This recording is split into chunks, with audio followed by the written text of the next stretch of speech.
May we make appearances, Your Honor? Yes, please, thank you. Good evening, Your Honor. My name is Margaret Veglin, and I'm joined here in court today by my co-counsel, Mr. Bennett Dembski. Good evening, Your Honor. Good evening. And Mr. Cole Reese. Good evening, Your Honor. Good evening. Together, the three of us represent the people of the state of Midlands in today's case. Thank you so much for your introduction. Would you like to hear pretrial matters from the state, Your Honor, or appearances from the defense? I'll hear appearances and then we'll go straight to your pretrial matters. Thank you. Yes, Your Honor. Good evening, Your Honor. Good evening. My name is Alexandra Pigeon, and today I'm joined by my co-counsel, Ms. Madison Thomas. Good evening, Your Honor. Good evening to you. And Ms. Madeline Whalen. Good evening, Your Honor. Good evening. Together we represent our client, Ms. Jean Riggs. Good evening, Your Honor. Good evening. Thank you for your time today. And Your Honor, following the prosecution's pretrial matters, we may have a few of our own to attend to as well. Okay, thank you. I guess you can be seated I guess you can remain standing while prosecution addresses any matters. Yes, Your Honor. First, we just have a binder of documents relevant to this case that opposing counsel has seen before trial. It includes the indictment, stipulations, special instructions, and case law. Permission to approach and tender that to the bench? You may, is that correct? Yes, Your Honor, we've seen all these documents. We have no objections. Okay, we can approach. Thank you. Thank you very much. Did you have anything defense you wanted to address? Yes, Your Honor, prior to today's trial, both parties have signed a notice of intent to offer character evidence form. May I approach and tender? You may. Were you finished with what you were presenting me? Not yet, Your Honor, but we can approach it, we can tender the character evidence Okay. form and then we can continue. Okay, thank you.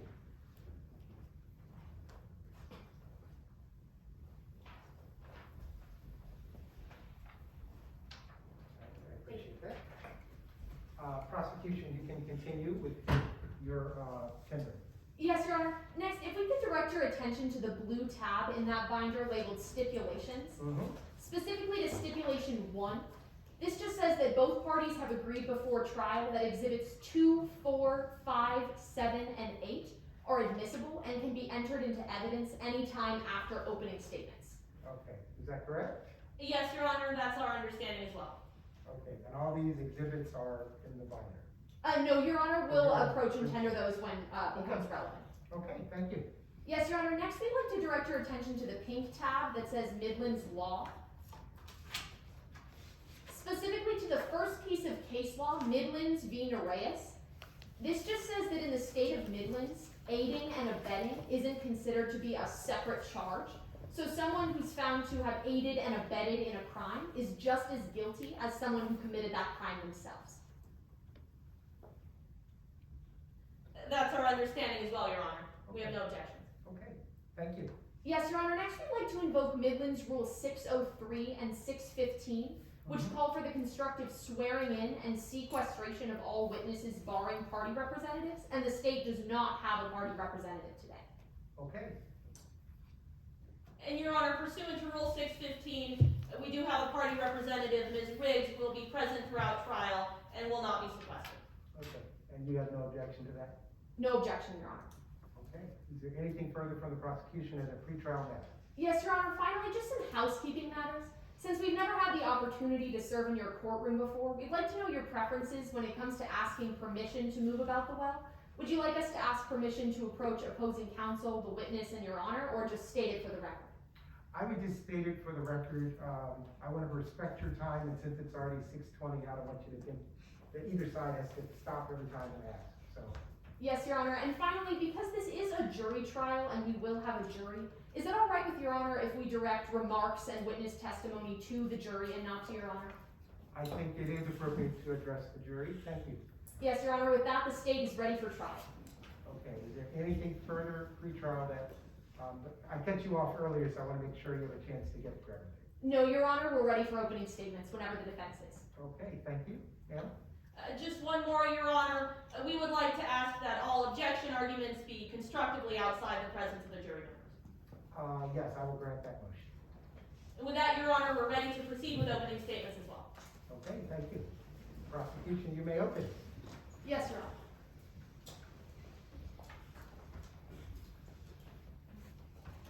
Ms. Thomas, members of the jury, May it please the court. They were stealing, they were lying, and they were working together. When someone becomes a police officer, they swear an oath. They swear to protect and serve, to keep their communities safe. And part of that oath is a promise to keep drugs off the streets and out of people's hands.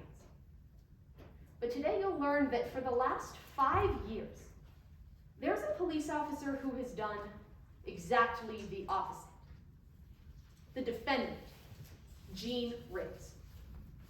You'll learn that she became the very thing she swore to stop, a drug dealer. Now, I want to take a step back and talk about the evidence that you're going to hear in court today. Because you'll learn that there were 3 people involved in this drug operation. The defendant, Jean Riggs, the defendant's detective partner, a man named Jay Murtagh, and a lab technician in the Midland City Police Department crime lab. You'll learn that the defendant and Jay Murtagh would steal drugs from evidence. That lab technician would replace the stolen drugs with baking soda. And then the defendant would go back out and sell those drugs on the streets again. And for a while, they got away with it. Until May of 2021, when that lab technician died of a drug overdose and the whole operation started to fall apart. I want to be really clear about something. We already know for certain that this crime took place because the defendant's partner, Jay Murtagh, has already confessed and been convicted for the part that he played. But we're here today because he wasn't acting alone.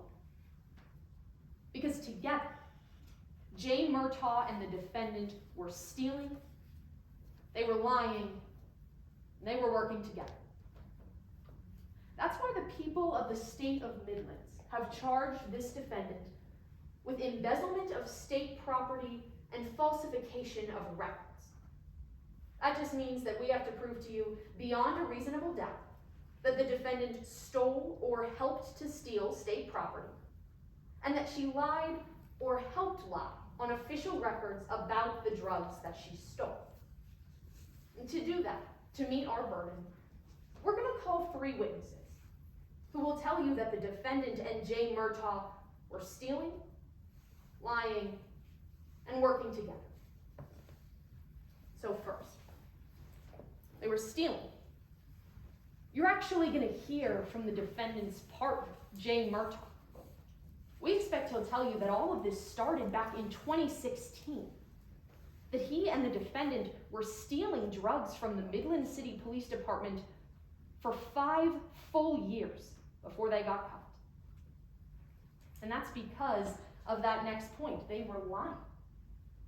You're going to hear from a DEA agent who actually retested all of the drugs that were collected by the defendant. We expect she'll tell you that those tests showed that the defendant was forging evidence logs, skimming drugs, and tampering with test results. But she wasn't doing it alone. They were working together. You're going to hear from a woman who saw the defendant and Jay Murtagh working together, not just as police officers, but as partners in this drug operation. We expect she'll tell you that she saw them both in a nightclub, that she saw them both selling drugs. Members of the jury, today the evidence will show that this defendant acted like she was above the law, all while running a drug operation under the table. That while she swore an oath to protect and serve her community, the only person that she was protecting and serving was herself. That's why at the end of today's trial, my co-counsel, Mr. Dembski, is going to get up here. He's going to remind you that the defendant and Jay Murtagh were stealing, They were lying, and they were working together. I'll ask you to find the defendant guilty. Thank you.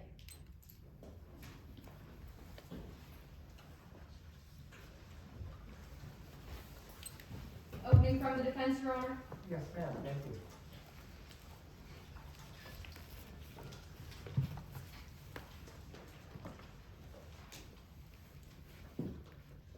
She didn't know.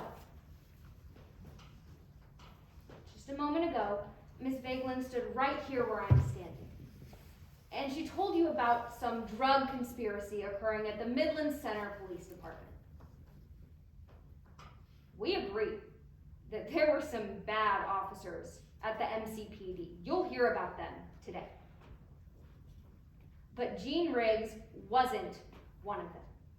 She didn't know what those officers were up to. You see, the person that the state referred to as the defendant over and over again, she has a name.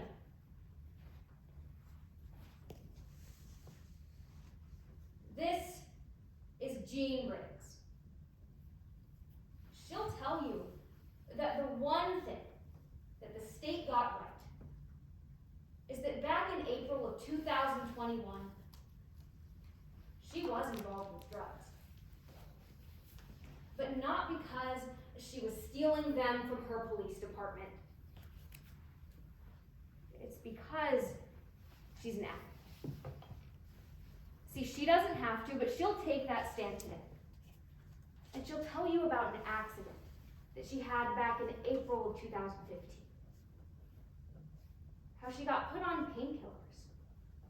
How the painkillers turned to cocaine, and how she just couldn't stop. But you'll hear that her own partner, Officer Murtagh, rather than helping his friend that was clearly struggling,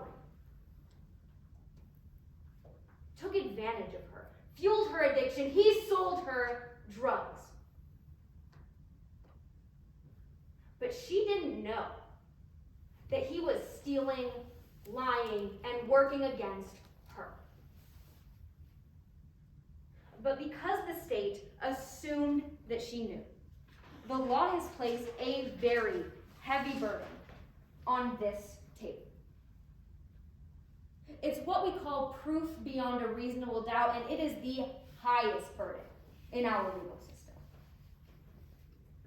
The state has to prove to you today that Officer Riggs altered official drug records and stole drugs from her place of employment, the MCPD.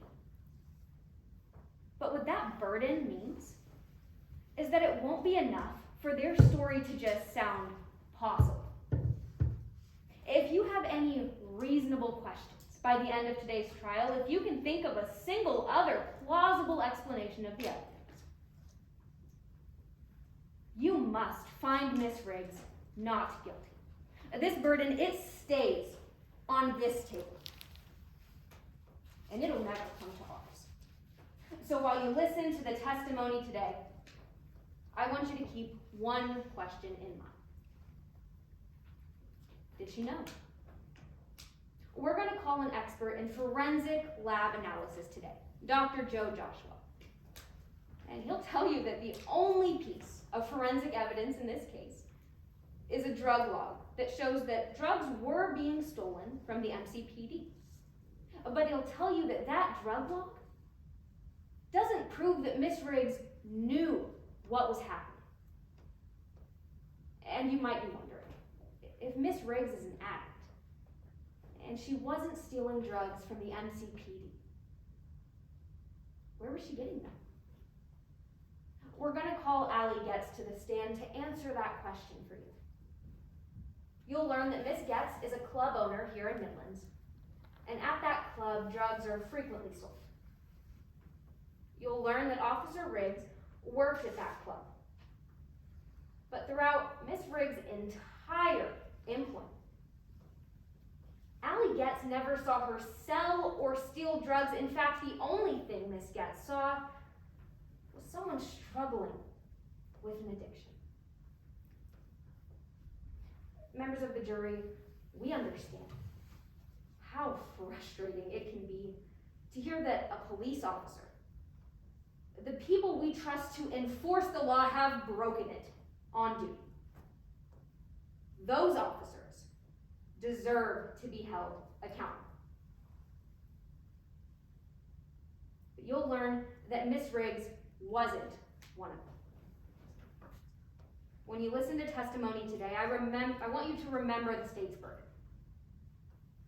Because when they can't prove to you that she knew what was going on at the MCPD, we're going to ask that you find Jean Riggs not guilty. Thank you. Your Honor, may the prosecution call our first witness? You may. We call Jay Murtagh to the stand. Permission for the federal marshal to go outside and bring the witness in? Absolutely.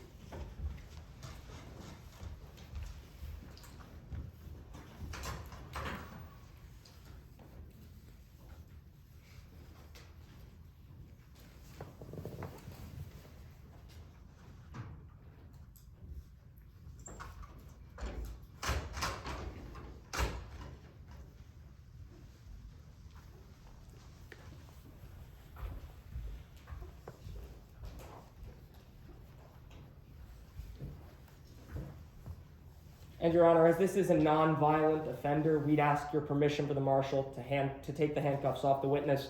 Will be posted right at the door. We're gonna leave those handcuffs Yes, Your in Honor. my courtroom. Thank you. May I begin? Yes, sir. Good evening. Please introduce yourself to the members of the jury. Hi. Good evening. My name is Jay Murtagh. What is your current residence? I am an inmate at the Federal Correctional Institution in McKean, Pennsylvania. Why are you in FCI McKean? I was a police officer, and I stole drugs and money from evidence, and I'm serving a 4.5-year sentence. I'm doing the time, and it'll all be okay. Sir, why are you testifying today?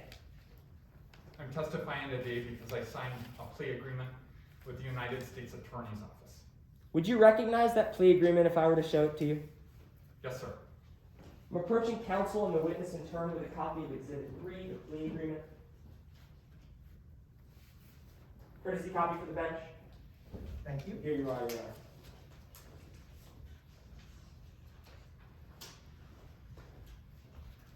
Sir, what have I just handed to you?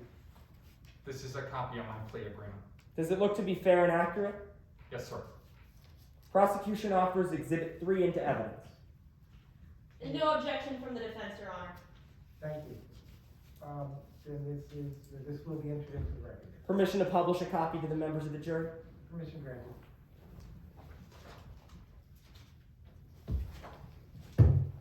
Could you explain the terms of this plea agreement to the jury, sir? If I continue to accept responsibility for my crime, which I do, I was wrong. And if I tell the truth in court today, the United States Attorney will take a 1.5 years thereabout off my sentence. So let's start at the beginning and talk about why we're all here. What did you do before you went to prison? First and foremost, I'm a dad. My wife, Andrea, and I have 2 beautiful daughters, Abby and Grace. Grace is 9 now, Abby's 7. I just missed the heck out of them. Were you employed? Yes. I was a detective in the Midlands City Police Department Narcotics Investigations Unit. I wanted to help. I did help people. Do you know the defendant in this case, Jean Riggs? Jean was another detective at MCPD, and she's the one that got me involved in all of this and the drugs and everything. Can you tell us what happened? Back in 2016, it was the middle of a shift, and I had to go back into the locker room to put something back in my locker, and there was Jean in the corner, and she was leaned over, and I don't know if she heard me come in or anything, and I sort of came around and I saw her leaning over something. She was taking money out of an evidence bag, like bills and stuff. Did you report the defendant? I tried to stop her. I tried. But she walked up to me and took out a wad of cash and offered it to me. Did you take the money? Yes. Yes, I took it. It was just going to be a one-time thing. It was just going to be once. I'm a good man. I was just a little short on cash, just a little bit. Why did you need the money?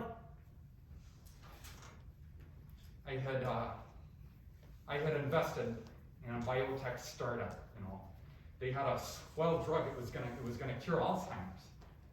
But then things didn't. Objection, Your Honor, under Rule 403. Can you be more specific on the basis of your objection? Yes, Your Honor, this testimony is substantially more prejudicial than it is probative.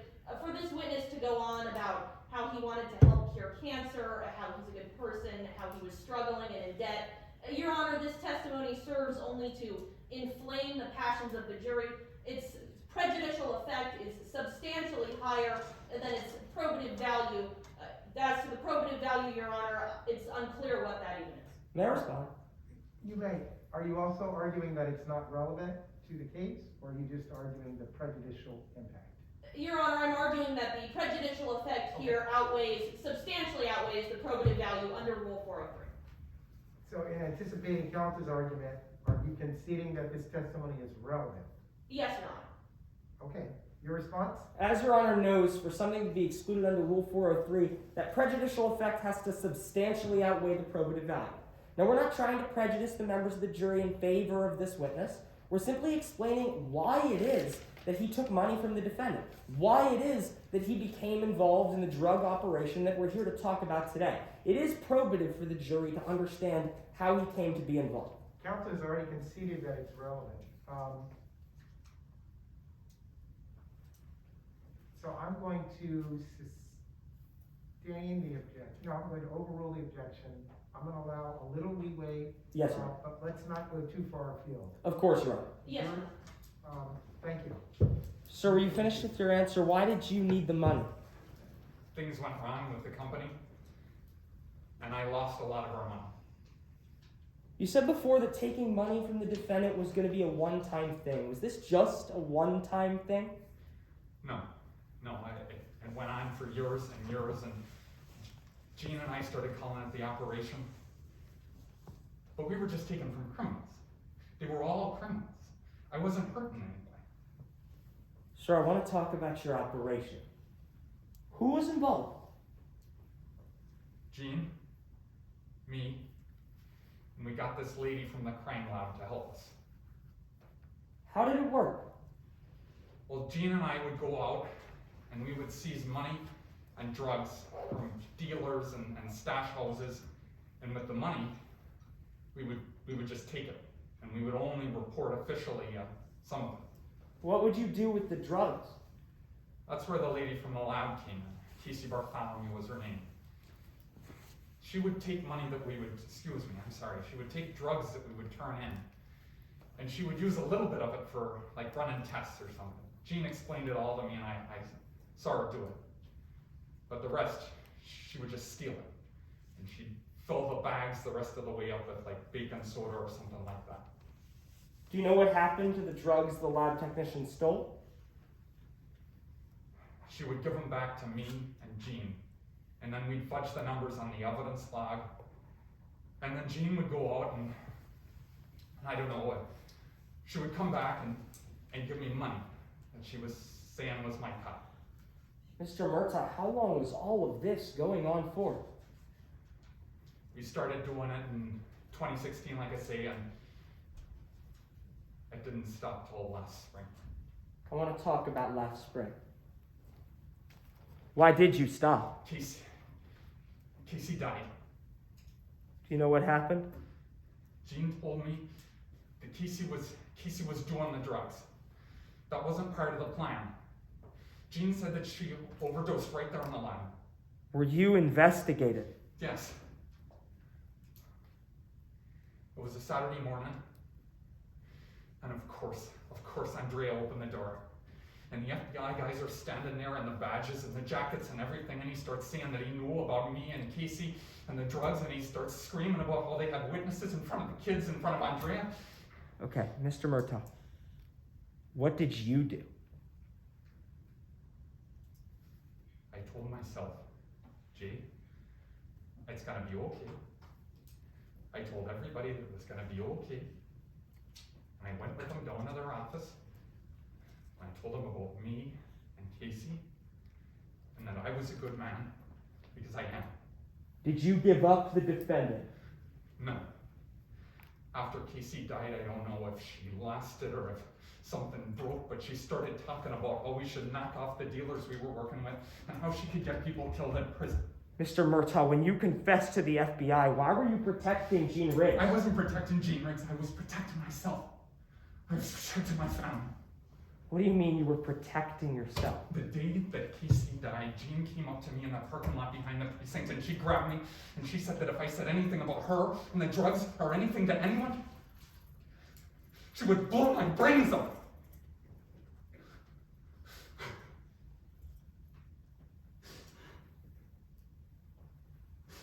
Mr. Murtagh, today in court you have told us all about the defendant's involvement in this drug operation, so I need to ask, why are you telling us this now?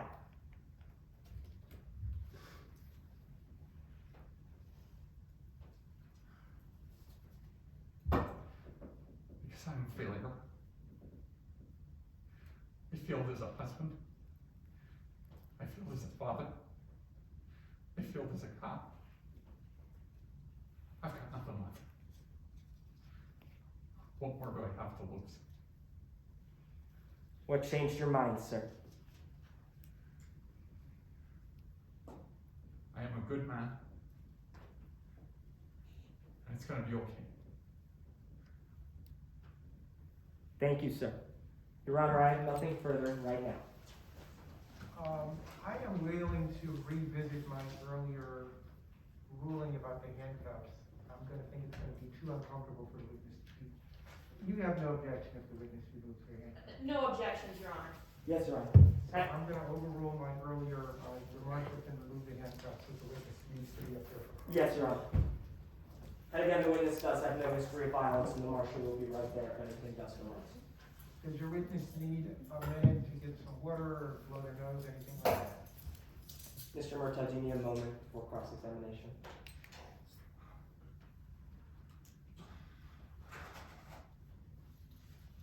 I think we should be ready to proceed, Your Honor. Thank you.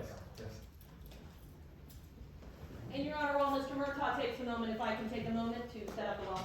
Yeah, please do what you need to do. Your Honor, I would just ask that if they're going to be using a blow-up of an exhibit, if I can just move to take a look at it when they're using it. As long as you don't block the jury's line of vision. Yes, Your Honor.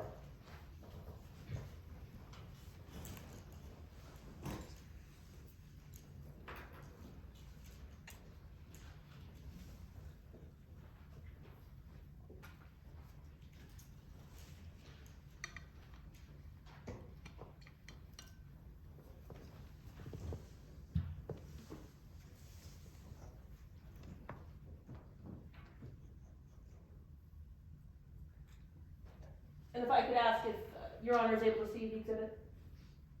Did you want me to see which side? Did you- Oh, yes, Your Honor. I'll be turning it around. I just want to make sure that everybody can see this. Everybody can see a blank white. So that. Yes, Your you're Honor, of supposed to see, yes. I'm just making sure it's visible. Okay. May I proceed? Yes, ma'am. Good evening, Mr. Murtagh. Good evening. Now, I'd like to start with what you told us about on direct examination. You said you were involved in a scheme to steal from your workplace. Yes. You told us it was Miss Riggs who roped you into it, right? Yes, ma'am. You were never involved with the sales. No, ma'am. Now, you're telling us today that Miss Riggs was more involved with you than you. Would you recognize an evidence log from the Midland Center Police Department? Yes, ma'am. At this time, I'm approaching opposing counsel with a copy of Exhibit 4. If I may approach the witness with the same. You may. Thank And you. would Your Honor like a copy as well? Yes, that would be helpful. If I may This is- approach the bench. This is one that you addressed in pretrial motions. Your Honor, this wasn't addressed in pretrial motions. I will be attempting to admit it into evidence right now. And Mr. Murtagh, this is the evidence log from the Midland Center Police Department, right? Yes, for one of the analysts, yes. Specifically for Casey Bartholomew. Yes, ma'am. This is a fair and accurate representation. Yes, it is. It doesn't appear to have been altered in any way, right? No. At this time, Your Honor, defense now offers Exhibit 4 into evidence. Pursuant to stipulation 1, as we discussed in pretrial, we have no objection to the exhibit. Thank you. Then your motion is granted. This will be admitted into evidence. And if I can tender this copy to the jury. Yes, absolutely.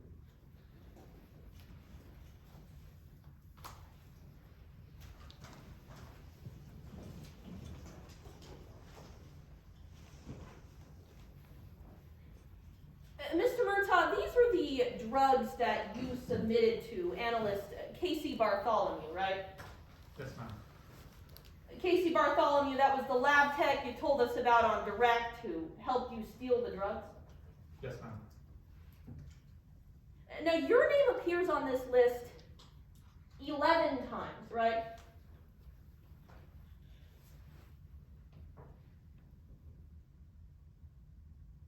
Yes. A majority of the names on this list are yours. I think so, yeah. Ms. Riggs, her name only appears on this list 5 times, right? Yes, that's correct. So your name appears here more than double. The person you're claiming today was more involved than you. We were detective partners. Oftentimes we would do the seizures together, and it was just a matter of who would log it into the evidence.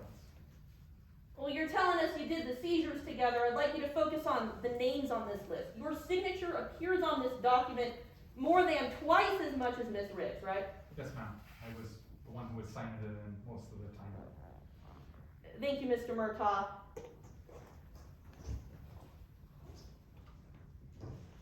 Now, before you started testifying today, you swore an oath to tell the truth, right? Yes, ma'am. You'd say you're a pretty good liar, right? Objection, Your Honor. Grounds? Argumentative. You'd say you're a pretty good liar. Yeah, I'll sustain that, counsel, if you could rephrase that. Yes, Your Honor, I'll revise my question. Yes, Your Honor. Mr. Murtagh, you'd say you have a lot of experience lying, right? Again, Your Honor, objection to argumentative, calling the witness a liar or insinuating they lie. Well, this is cross-examination, and the witness can certainly answer yes or no. Yes, Your Honor. So I will overrule that objection. The witness can answer. We were skimming drugs. I lied. That scheme you told us about, it lasted 5 years. Yes. But for those 5 years, you were lying on that evidence log we just talked about. Yes, we were. For those 5 years, you were lying to your coworkers at work every day. I was lying to the other cops. I was lying to my wife. Yes, I was lying to a lot of people. Mr. Murtagh, for 5 years, you were successfully lying to your own family. Yes. Yes, I was. Now let's talk about when you finally came clean. You told us that the FBI, they came to your house. Yes. And that's when you confessed, right? Yes, ma'am. And you told us on direct examination that you didn't mention Ms. Riggs. No, not that, no. And what you're claiming in court today is it's because you were afraid, right? Yes. Mr. Murtagh, Ms. Riggs wasn't in the room with you when you were talking to the FBI, right? No. It was just you and the FBI. I think there were 2 agents there, yeah. When you were alone with the FBI, you did not mention Ms. Riggs once. No, I did not. The FBI, they waited 2 weeks to arrest you, right? I think it was about that, yeah. Somewhere around 2 weeks, yeah. During those 2 weeks, you didn't reach out to anyone, right? No. You didn't reach out and ask for police protection? No. After that, you went to prison. Yes, ma'am. Prison was worse than you expected it to be, right, Mr. Murtagh? Yes. You felt like you couldn't handle spending years in prison. No, I couldn't, no. You've pled guilty to a crime called honest services fraud. Yes, ma'am. That crime can carry a penalty of up to 20 years in prison. I think so. Mr. Murtagh, you'd like to get out of prison, wouldn't you? I want to be able to see my kids grow up, yes. That's right, you told us on direct examination you have a family, and while you're in prison, you don't get to see them. They're allowed to visit every once in a while when they can, but I don't see them like I want to. So after you went to prison, you felt like the best thing you could do to help yourself would be to give something to the FBI, right? I was talking to my lawyer, and that's what we landed on, so yes. And it's only at that point, when you realized that you needed to help yourself, when you realized that you needed to see your family again, that's when you started to claim that Ms. Riggs was involved. Objection, Your Honor, to a compound question. I will sustain that objection. Yes, Your Honor. You could break that up. Yes, Your Honor. Mr. Murtagh, it's only when you realized you needed to help yourself that you claim that Ms. Riggs was involved. I was talking to the lawyer, and that's what I decided the best thing to do was just come clean all the way finally. It's when you realized that you needed a way to see your family again, that's when you started to claim Ms. Riggs was involved. And from the very second I stepped into that prison, I wanted to see my family again. And that's when you claim Ms. Riggs was involved, Mr. Murtagh, when you realized that you had to get out of prison. I was speaking with my lawyer, and that's what we decided I should do. Now, in direct examination, you talked about a plea deal. I'd like to talk about the terms of that deal a little bit more. You told us that if you plead guilty today, you might be offered a reduction, right? I believe so. You told us if you tell the truth, you might get a reduction. That's my understanding. Mr. Murtagh, that deal says quite a bit more than that, doesn't it? It is a very long document, yes. You don't just get that reduction for pleading guilty. I'm not totally sure I understand that.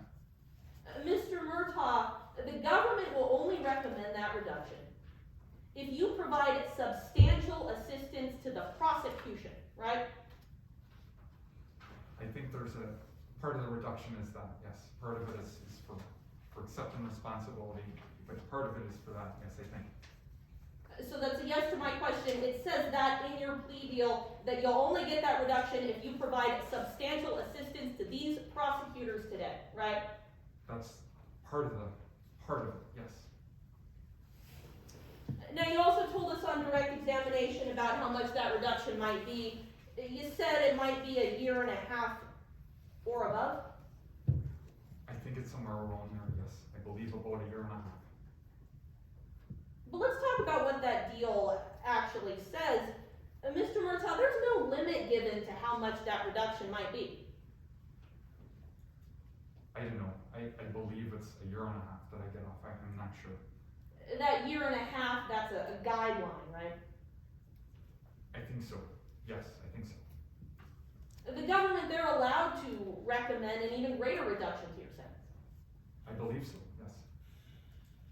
Mr. Murtagh, by the terms of this plea agreement, it's possible that you could get out of prison tomorrow. Tomorrow was never told to me. I was told 1.5 years. I suppose it's possible. I'm not a lawyer. I'm not sure. Well, I'm not talking about what you think, Mr. Murtagh. I'm talking about this plea agreement that you signed. This plea agreement does not set a limit on how high that reduction might be.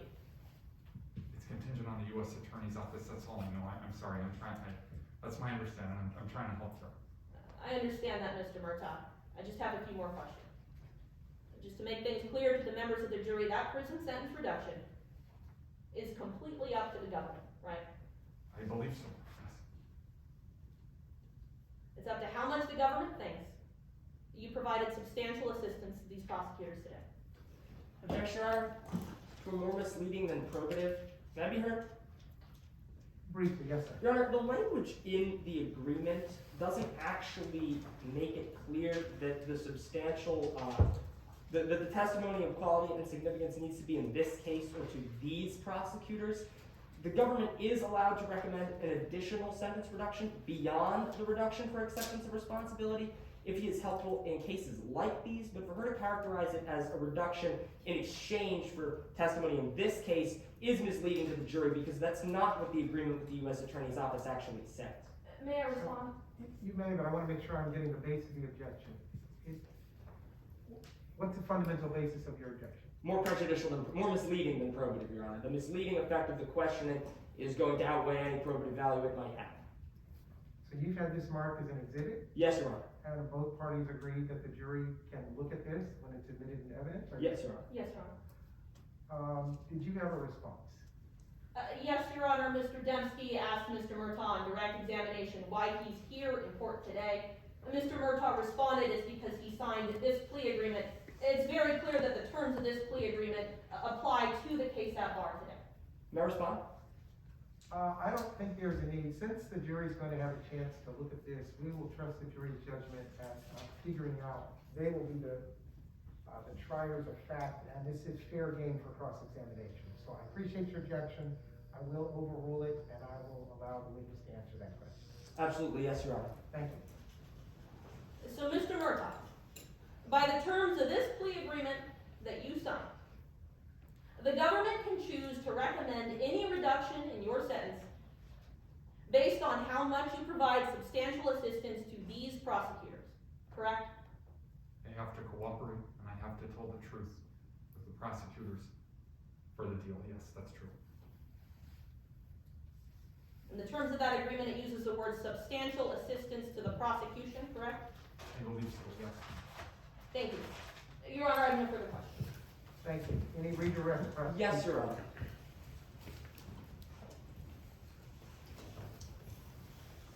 Do you need the exhibit back up? No, Your Honor. Sir, you were just asked a number of questions about your plea agreement. What does it say happens if you don't tell the full truth today? If I do not tell the full truth in court today, they will revoke this plea agreement and I will be prosecuted for perjury. Thank you, sir. Nothing further, Your Honor. Thank you. Then any recross as a result of that redirect? No recross-examination, Your Honor. Is this witness excused? Without objection, we're fine to excuse Okay. this witness. Thank you. Would you, thank you.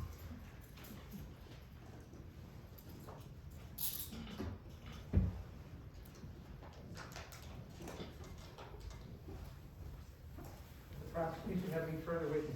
Yes, Your Honor. The people call Agent Reese Butters to the stand. And will the marshal be getting the next witness? No, Your Honor, we have her here with us. Okay. And while Agent Butters takes the stand, my co-counsel will be setting up a demonstration in the left.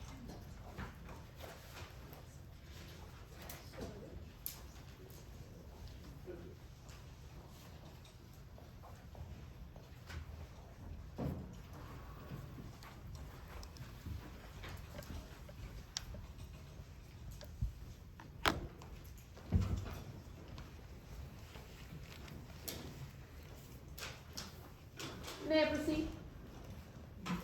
One moment. Of course, Your Honor.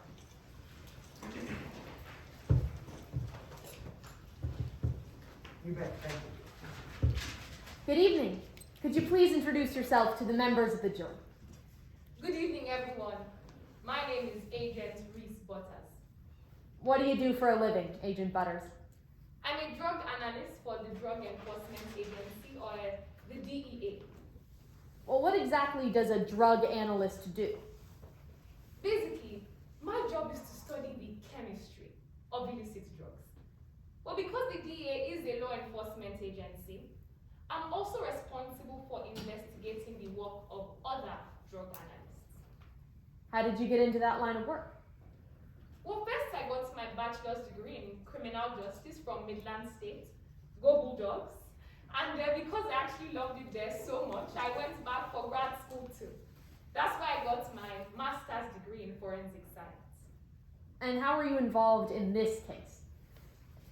I was contacted to investigate a possible drug ring in the crime lab of the Midland City Police Department. Specifically, I was looking at a lab technician and any potential connections to two patrol officers, Gene Riggs and Jay Murtagh.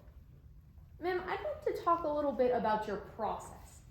Did you use a method in your investigation for today's case? Yes, I did.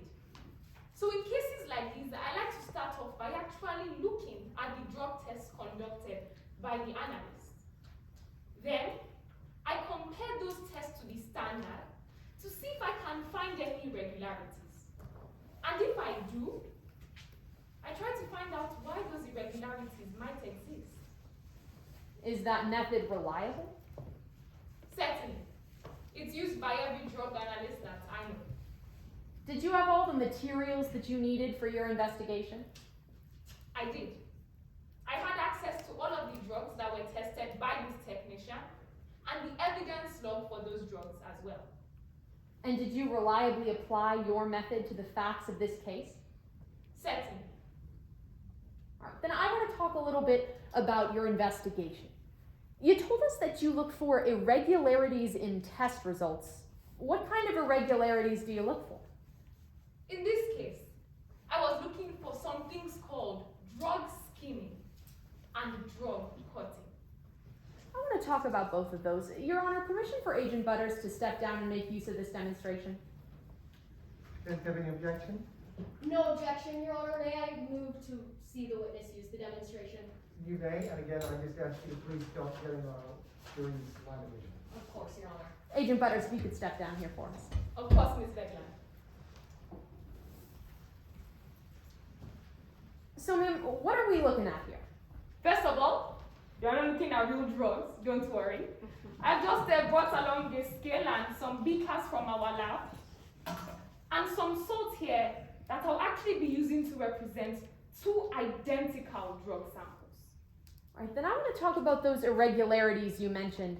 Could you show the members of the jury what drug skimming is? Of course. So drug skimming is really just a fancy way of saying that someone is stealing drugs. You see, when drugs are sent to the lab, a portion of those drugs actually need to be removed for testing, like I'm doing now. But the portion that is removed is actually destroyed during that test. When someone is skimming, they can actually take out more than the test requires. Like I just did, as you can see, by taking out that additional scoop. Then, they can keep that additional amount.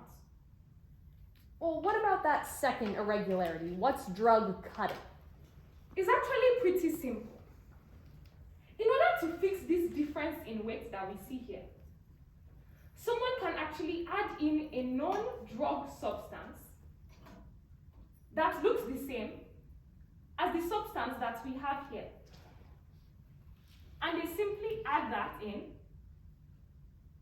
until we wait again for the scales to balance. Well, ma'am, if the weights are the same, is there any way to tell after the fact if that skimming and cutting process has occurred? There is. So usually I would perform a chemical test, but I understand it's really late and I don't want to keep you up here with me all day, even though I like to think I'm good company. So because I've actually used substances of different sizes, I can model how that test works with this sieve. And how does this sieve model those chemical tests? If I just move things around a little bit here, as you can see, when I pour in this original sample, it all falls through, goes through the sieve because it is all the same substance. But when I pour the substance with the cutting agent in it, even though they looked balanced and this substance looks the same, as you can see, the original drugs fall onto the plate and the cutting agent stays in the sieve. Objection, Your Honor, under Rule 702C, if I may be heard. You may. Your Honor, this witness testified to their method of reviewing the tests that were taken by the lab technician and comparing those to the standards. But Your Honor, now this witness is talking about conducting her own tests on these samples, and we haven't heard any foundation as to what method she used to do so, and if that method is reliable. May I respond to that, Your Honor? You may in a moment. So the basis of your objection is what? Improper expert opinion under Rule 702C.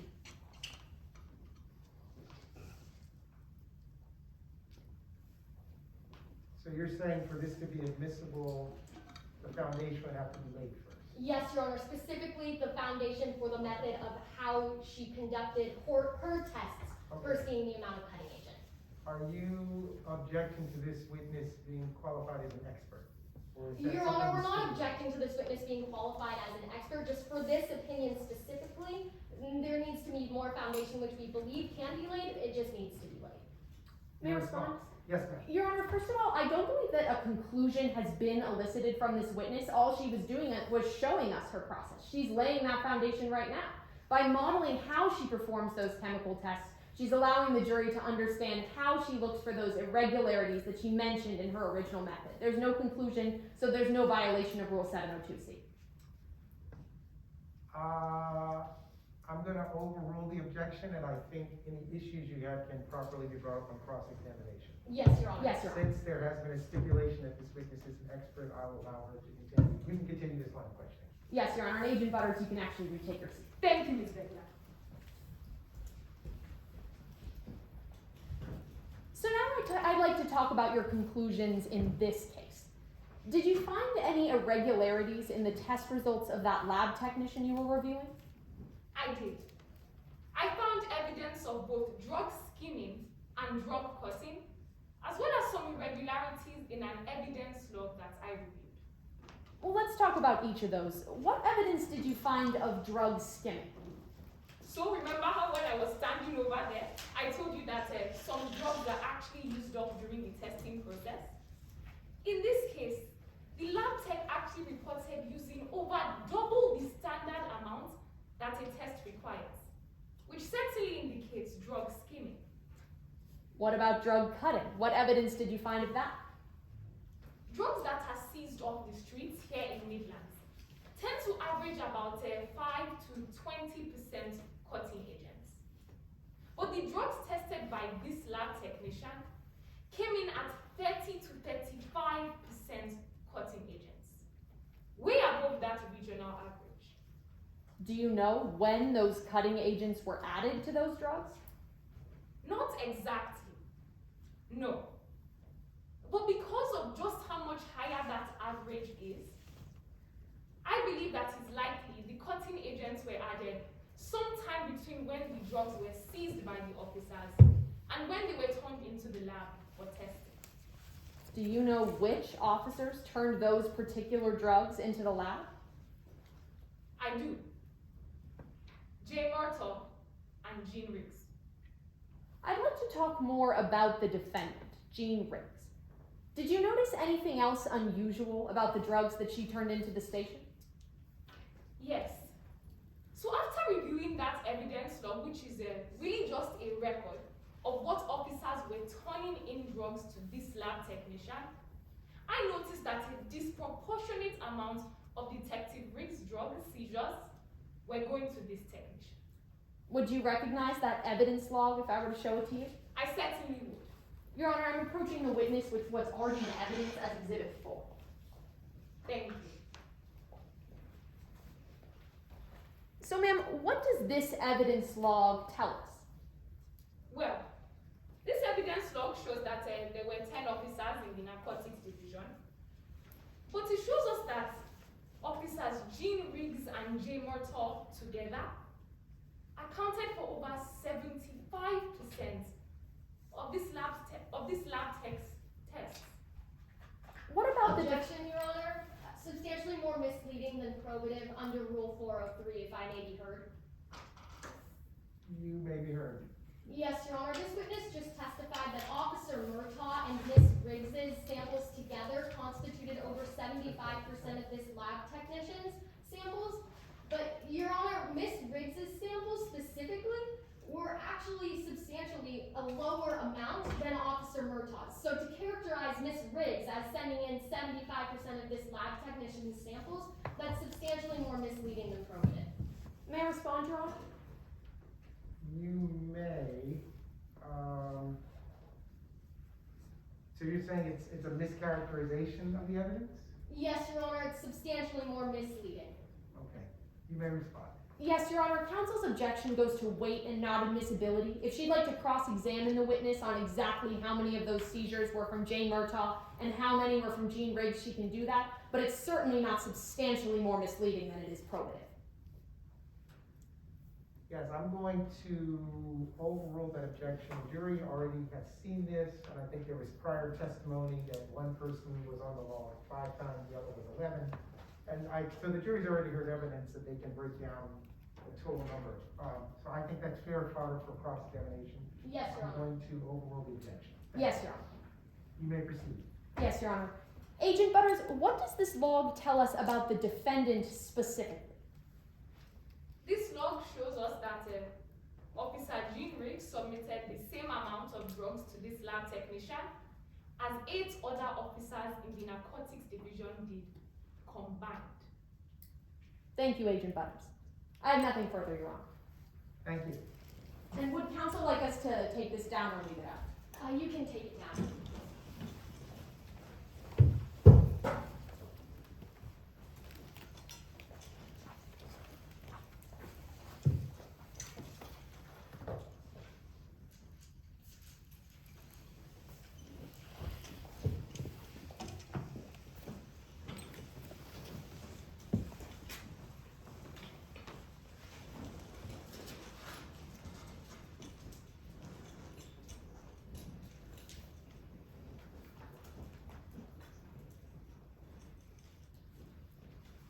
May I proceed?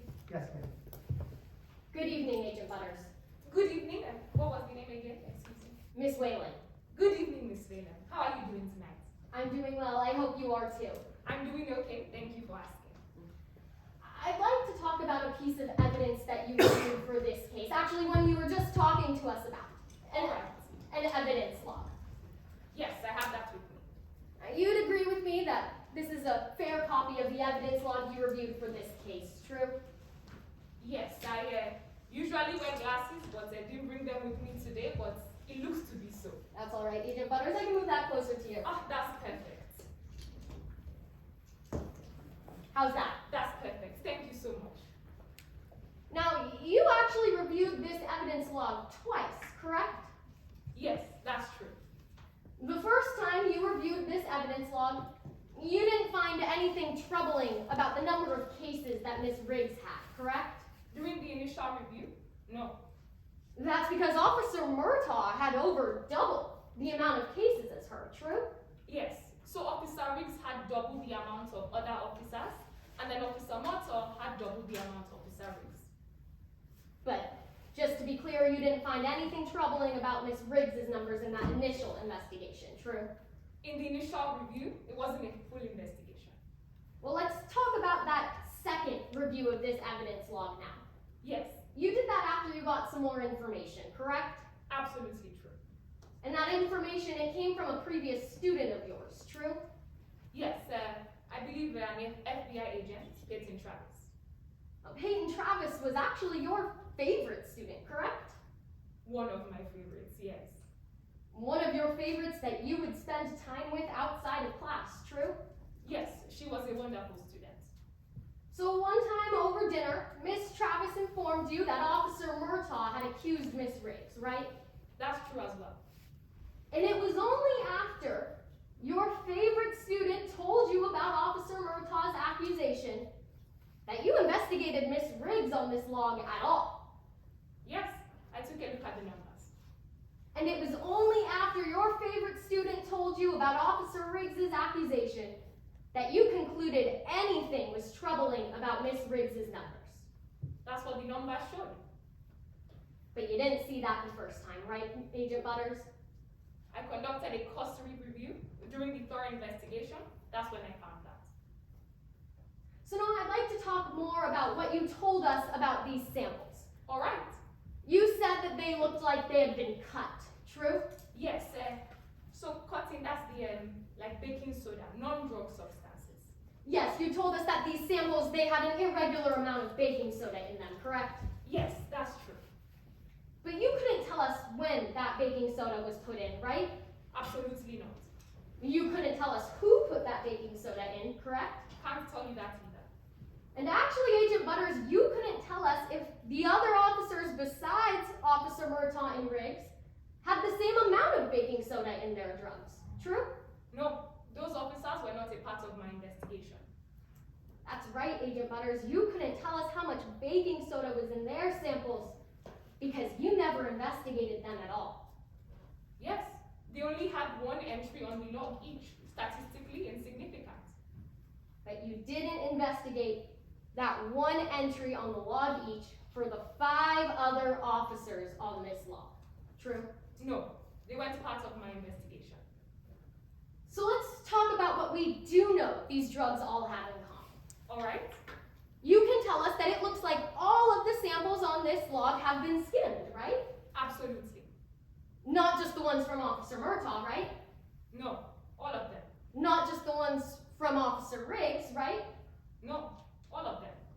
So Officer Park's samples look skimmed? Yes, So you looked at Officer Park's samples to see the skimming, right? I looked at the evidence log, the gross and the net weights, and I believe that it's certainly possible that that lab tech was skimming from there as well. And you saw skimming in Officer Park's sample, just like you saw skimming in Officer Murtagh and Officer Riggs' samples, right? Yes, to be clear, I believe that the lab tech was skimming as well. But then you didn't investigate Officer Park's sample for cutting. Again, to be clear, I just want to explain a little bit here.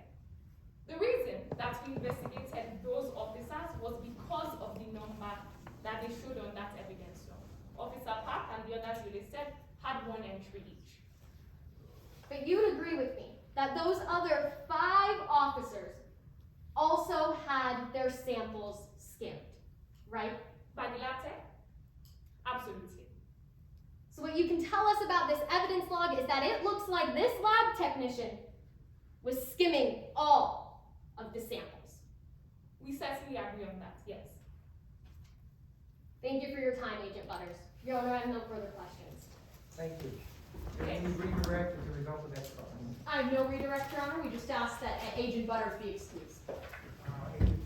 Agent can be excused, thank you. Your Honor, I'm just approaching the witness to retrieve that evidence.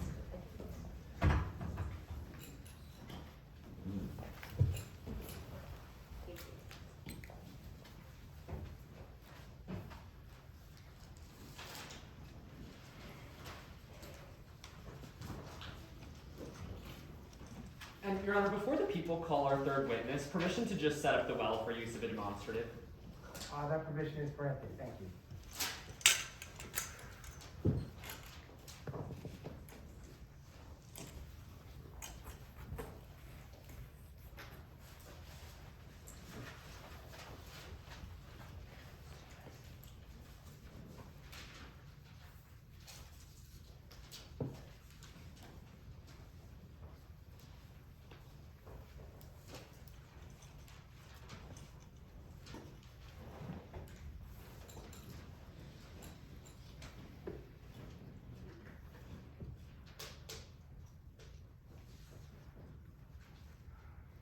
Are you ready?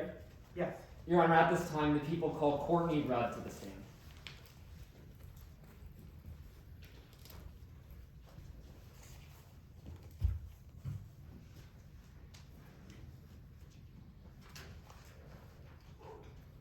You may proceed. Good evening. Would you please introduce yourself to the members of the jury? Hi, good How old are you, Miss Rudd? I'm 26 years old. Where do you live? I live right here in Midland City with my dad and little sister Mia. I guess she's not that little anymore. She actually just started her second year at Midland State. But yeah, we're all really close. Ma'am, I want to talk about why you're here in court today. Do you know the defendant, Jean Riggs? I know Officer Riggs. She arrested me a few years ago. It was May 12th, 2017. Why were you arrested? It was for drug possession. A girl I knew from high school asked me to deliver a package for her. It was really stupid, but my family needed money at the time, so I agreed. Anyway, I got pulled over. Turned out it was cocaine. Do you see the officer who pulled you over in this courtroom today? Officer Riggs is sitting over there in the purple sweater. Your Honor, let the record reflect that the witness has identified the defendant. The record will reflect that. Ma'am, was anyone with the defendant on the day that she pulled you over? There was another officer in the patrol car, in the passenger seat. He introduced himself as Jay Murtagh. I want to talk about your interaction with the defendant specifically. Did she say anything to you when she pulled you over? First, she looked at the package sitting next to me, and she told me to hand it to her. So what did you do? I mean, at first I didn't know what to do. I thought cops couldn't just look through your stuff, but she was right next to me, she was staring at me, and I mean, I thought, since I didn't really know what was even in the box, maybe I wouldn't get in trouble.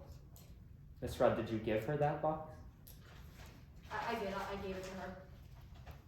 What did the defendant do when you gave her that package? She opened it, and she pulled out this big brick of white powder. She told me it was cocaine. Your Honor, at this time, I'm revealing a chart for the members of the jury. Opposing counsel seen this before trial. May I reposition myself, Your Honor? Yes, thank you.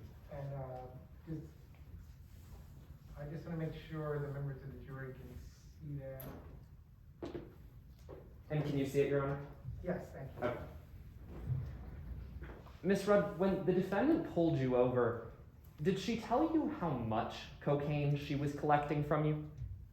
She said I had over 500 grams of cocaine on me. Objection, Your Honor, lack of foundation, if I may be heard. Lack of addition to the statement that was made? Yes, Your Honor. Is that a hearsay objection? No, Your Honor, that would be admission by a party opponent, but there is a foundation issue we'd like to address. Okay, I'm hearing. Yes, Your Honor, this witness just testified that Officer Riggs said there was half a kilo of cocaine. However, there's been no foundation laid that this was actually half a kilo, and the defense has it on a good faith basis that the state will be providing evidence that it was definitively half a kilo to show evidence that Ms. Riggs stole drugs. However, without that foundation, without hearing that it was weighed and came out to be half a kilo, it's not admissible. May I be heard, Your Honor? Just give me one moment. Yes, Your Honor, of course. Are there drugs in this case? Yes, Your Honor. And the parties have already agreed and stipulated to the weight of the drugs that were in this case? We've stipulated to the weight of the drugs that were on Exhibit 4. However, this is a separate drug seizure back from 2017. Okay. You may respond. So, Your Honor, the witness actually did not testify that there was half a kilo yet. And the question isn't calling for any foundation about whether or not those drugs were weighed. All we're asking this witness about is how much the defendant told her they weighed. And Your Honor, there's certainly no foundation lacking from the statements of the defendant. Right, you're conceding it's an admission of a party opponent? Yes, Your Honor, but may I respond to the foundation issue? You can briefly respond to the foundation issue. Yes, Your Honor. The defense has a good faith belief that it will be displayed on this chart that the amount seized by Ms. Riggs was definitively half a kilo. There's a foundation issue here because there will be no mention that these drugs were weighed and came out to half a kilo. The jury cannot see this evidence. I'm going to sustain the objection. Yes, Your Honor. A motion to strike any offending testimony that made it onto the record? Motion granted. Yes, Your Honor. Miss Rudd, how much did the defendant tell you those drugs weighed? She told me I had over 500 grams of cocaine on me. I re-raise my objection, Your Honor, if I may be heard. I don't think it needs to be heard. Are we having the same testimony that was just stricken? No, Your Honor, I believe the objection was as to whether or not those drugs were weighed specifically. The testimony is how much the defendant told her that was. That's different from the foundation issue. What's the nature of your objection? Your Honor, it still lacks a foundation because the testimony itself, that these drugs weighed half a kilo, has no foundation because we haven't heard testimony that Officer Riggs weighed those drugs. May I be heard, Your Honor? There's no need. I think the jury's heard twice now that this is what the defendant told her, and then that's an area that you can explore in cross-examination. Yes, Your Honor. Overrule the objection, you can proceed. Yes, Your Honor. May we ask for a limited instruction? I know we cannot alter this chart in court today, but that it was not the definitive amount seized by the defendant. Well, that's already been stricken, so I don't even think we need a limited instruction. Yes, The jury's Your not to consider that. And Your Honor, just for the record, I'm putting 500 grams of cocaine on this chart here. Miss Rudd, what did the defendant do after she took that package from you? She told me to get out of my car and hand over all the money I had. Usually I don't carry any cash on me, but I had been paid to deliver the package. I counted it and it was $8,000. So I gave her all I had. I gave her the $8,000. Putting $8,000 on the chart. And do you have any objections to any of those little stickies up on the chart? Not yet, Your Honor. You have objections later? Yes, Your Honor. Okay. Miss Rudd, I want to talk about what the defendant collected from you and what she actually turned into evidence. Did you ever see your arrest report from this incident? My lawyer showed me I did. Ma'am, how much money did that arrest report say the defendant had collected from you? It said $5,000. Your Honor, at this time, we do raise an objection to character evidence, if I may be heard. Just so we're all on the same page, I heard the arrest report said 5,000. Yes, Your Honor, if I may be heard. So is your objection to that number? Because you said character evidence. Yes, Your Honor. What's the basis of the objection? Yes, we're trying to be proactive with this objection as the bell cannot be unrung. But the defense has a good faith belief that the numbers displayed on this chart, the discrepancy, is being shown for propensity purposes to show that if drug skimming or money stealing occurred on one occasion, that it occurred on another. That's why we're objecting to character evidence at this time, Your Honor. Don't think it's character evidence, so I'm going to overrule the objection on that basis. If your original objection that this is simply the defendant's word and there's no substantive proof that the jury can see, then you're going to be asking for a limiting instruction at the end of this, when we get to the end of all of it. We've got 4 more sticky things up here. Yes, Your Honor. Am I getting that right? Yes, Your Honor. Okay. So I will hold that under advisement at the end you get to the chart. But I will put you on notice. I am considering at this point a limiting instruction so that the jury is not confused on what they can consider and what they can't. Your Honor, we'd be amenable to a limiting instruction that says this is all from what the defendant told this witness.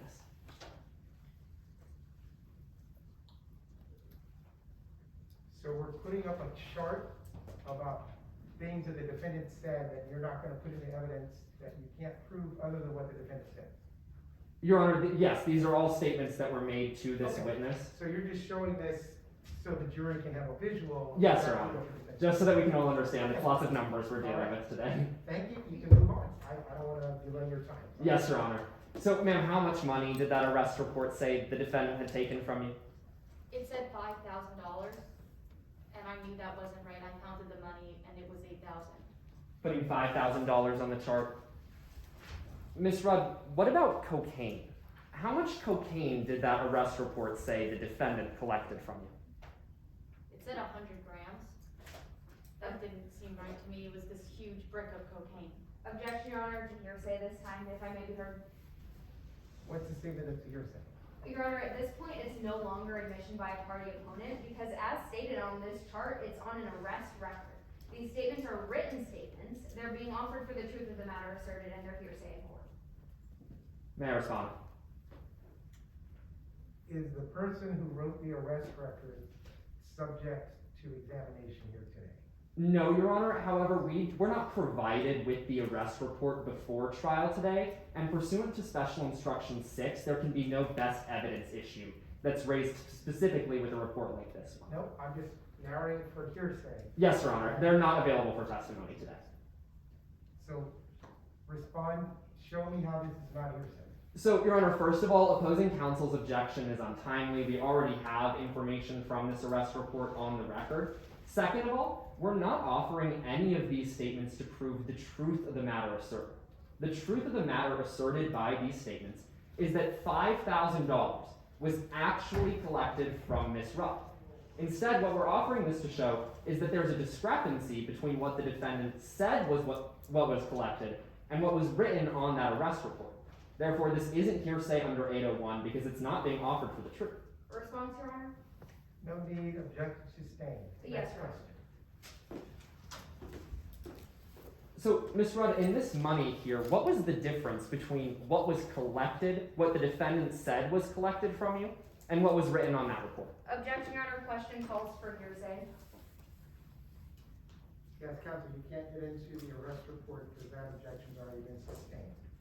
Yes, Your Honor. This witness testified to a document that, I've already been over that. Yes, Your Honor. Move to another line of question. Ms. Rudd, did you ever see the defendant or Jay Murtagh after this incident in 2017? I saw them in late March of 2021. I was at a nightclub called Mystique with some friends from work. And I saw them, both of them, sitting at the table right behind me. Did you see what they were doing? At first I thought they were sitting alone, but every few minutes groups of people would just come up to them and hand them cash. Officer Riggs would hand back these small plastic baggies. I mean, it was right there in the middle of the club. How did you react when you saw what the defendant and Jay Murtagh were doing? I was kind of confused at first, but I don't know, I was just watching the whole thing, and I know what I did back in 2017 was wrong. It was, but I served my time. Just seeing that, you know, I just wanted to go up and say something to them. Did you say Objection, something? Your Honor. 403 to this testimony. You're objecting that she wanted to go up and say something to them? Yes, Your Honor. This witness just testified about an encounter and how she felt about seeing these officers in the club. This is solely to inflame the passions of the jury against Ms. Riggs, and there's no probative value to what she just told us. I'm gonna overrule the objection. I think the jury has enough discrimination, and it was in response to a direct question. I believe counsel said, how did you react when you saw it? Yes, So Your I Honor. will allow this continued line of questioning. I'll overrule the objection. Thank you. Ms. Rudd, did you go up to those officers and say something? No. I stopped myself. I spent 3 years in prison. I was 3 years away from my family. I missed my sister's graduation. Do you have an objection to the non-responsiveness of the question? Yes, Your Honor, as well as 403. That objection is sustained. Yes, Your Honor. Counsel, I believe your question was, did you go say anything? She said no, and then the witness responded. But if you have another question. Yes, Your Honor. testimony, you may proceed with that. Ms. Rudd, why didn't you tell anyone about what you saw? I was in prison for a long time. I didn't want to get mixed up with them again. I just left the club. I didn't say anything. Ma'am, that night at the club, did you hear the defendant or Jay Murtagh say anything? Officer Murtagh turned to Officer Riggs. He said, "This sure is the good life. Who's going to arrest us? The cops." Then they both just started laughing. Thank you, Ms. Rudd. Your Honor, I have nothing further. Thank you, counsel. counsel for defense, did you need the prosecution's, sticky board? Not at this time, Your Honor. Okay. May I have a seat? You may. Good evening, Ms. Rudd. Good evening, how are you? I just want to go ahead and get a couple things straight, and then we'll get you on your way, okay? Alright. All right, now, on direct examination, you told us that Ms. Riggs said there were 500 grams of cocaine when she seized them, right?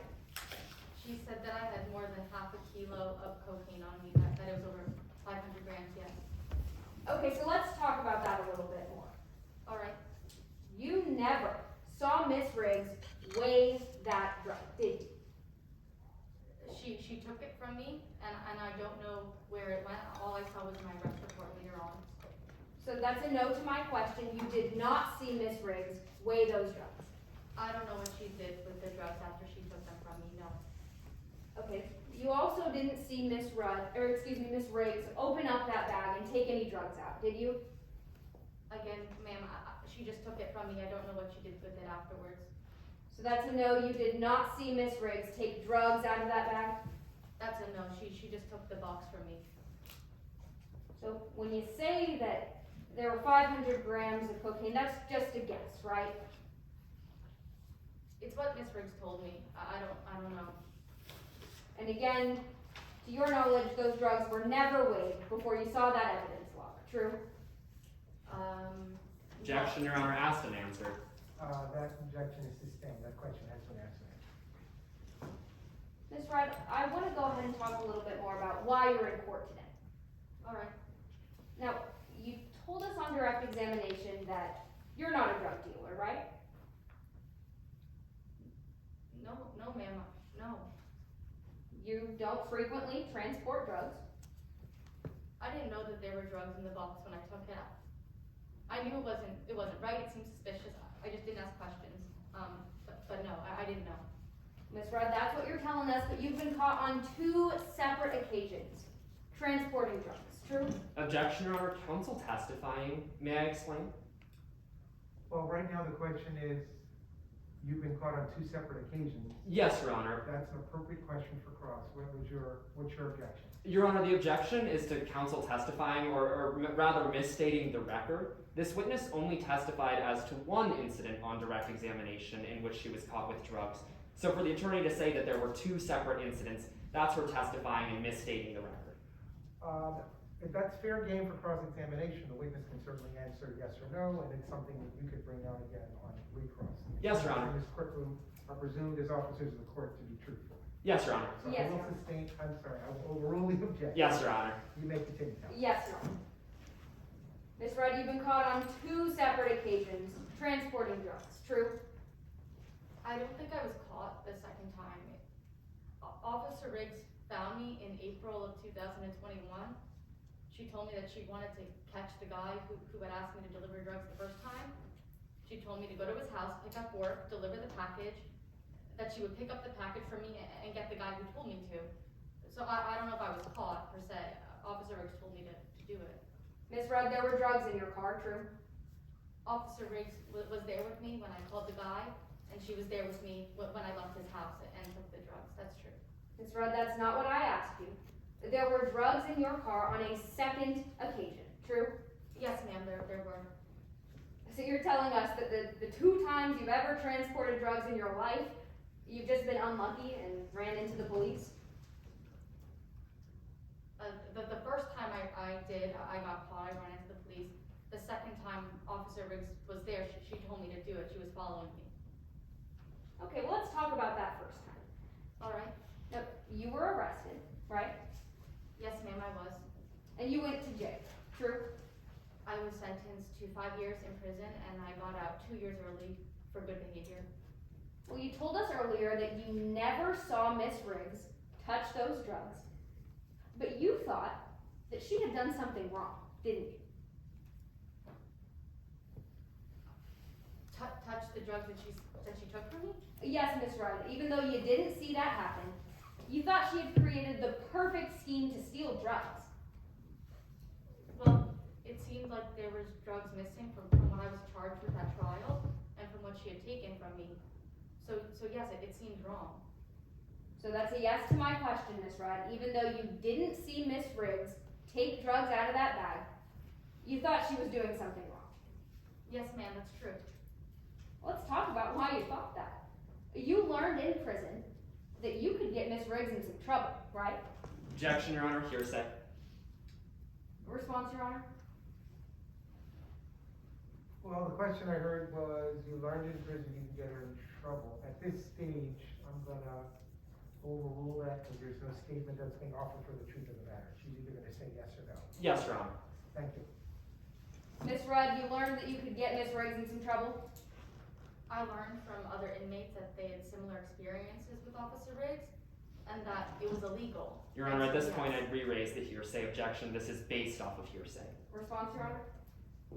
Are you gonna say that, it's not offered for the truth of the matter, but to her course of conduct? Your Honor, we also do not want these statements on the record. We're just trying to elicit the subsequent action of Miss Rudd, that after she learned she could get Miss Riggs in prison, that's when she started talking. I will accept your offer proof, I'll sustain the objection, and, why don't you fashion the question so the witness just answers your question? You asked her, she learned she could get her in trouble, that's a yes or no, and what's your follow-up question to that? My follow-up question is, after you learned you could get her in trouble, that's when you came forward with information. And the witness may answer that question. Yes, Your Honor. Thank you, sir. After that, I called the FBI, and I told them what had happened to me. That's right, Miss Rudd, you called the FBI because you thought you could get a sentence reduction, true? That's true. I didn't want to be in prison for 5 years. And because you didn't want to be in prison for 5 years, that's when you told the police about Miss Riggs.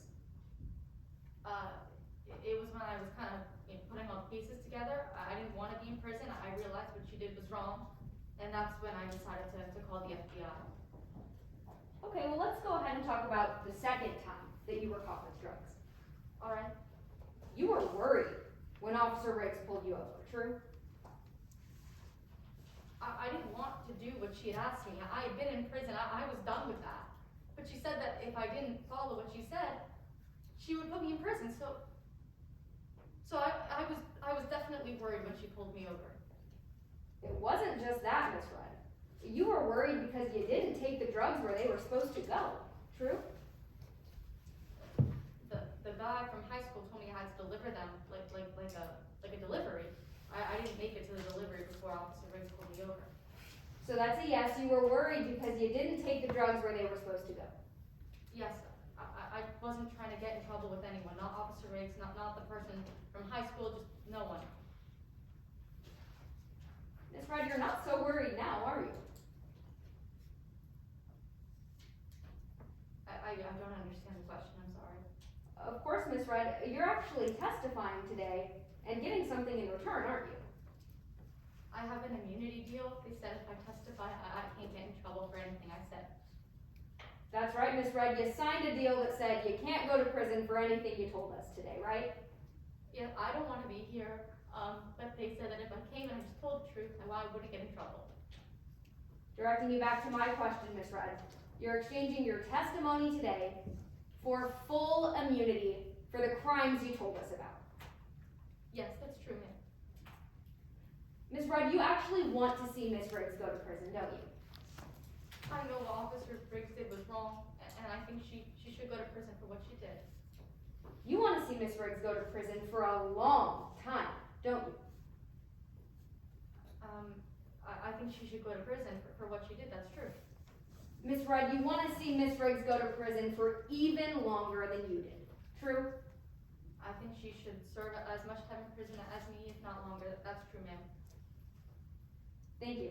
I have no further questions. Thank you. Can you redirect as a result of that cross? Yes, Your Honor. And how are we doing on time with our time? How much time do we have? About a minute left. About a minute.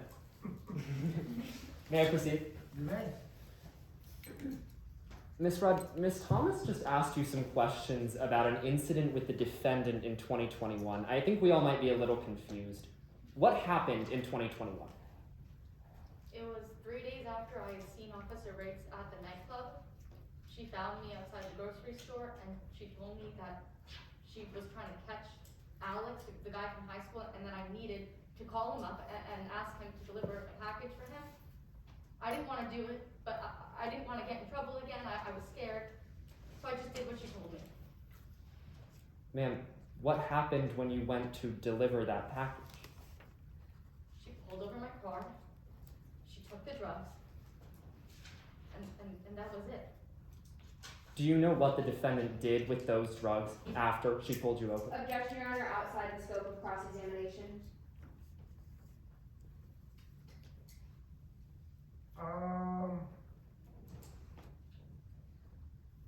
No, I don't believe it's outside, but I'll let the witness answer yes or no. Yes, Your Honor. So I'll overrule the judge. Miss Rudd, do you know what the defendant did with those drugs? No, sir, I don't. No further questions. Your Honor, at this time, I'm going to be reading a stipulation onto the record. It's stipulation 9. It says the parties agree that no drugs or money allegedly taken from Courtney Rudd during April of 2021 was logged or otherwise turned in to the Midland City Police Department. Agreed? That's our understanding as well, Your Honor. Okay. Again, nothing further. Thank you. Any recross as a result of that redirect? Yes, Your Honor. And how is the team doing on time here? Oh, we have 1 minute and 28 seconds left. Ms. Rudd, I just want to be clear. You know transporting drugs is a crime, don't you? Yes, I do. I went to prison for it. You just told us about a second time you were transporting drugs. Under the, yes, because of officer directions, yes. And because you did that, you're seeking full immunity in court today for your testimony. Objection, Your Honor, asked and answered. Yeah, I think we covered this the first time, so, I will sustain that. Did you have any other questions specifically relating to questions on the redirect? Yes, Your Honor. Ms. Rudd, there's no one else that can corroborate that that exchange actually happened, is there? Officer Riggs was there. No one outside of yourself and Ms. Riggs can corroborate that that happened. I'm not sure, ma'am. I don't know. No further questions, Your Honor. Thank you. No redirect, Your Honor. May Miss Rudd be excused. The witness may be excused. I will trust your timekeepers. Do we have time for a 5-minute break? Or does it need to be more like 2 minutes?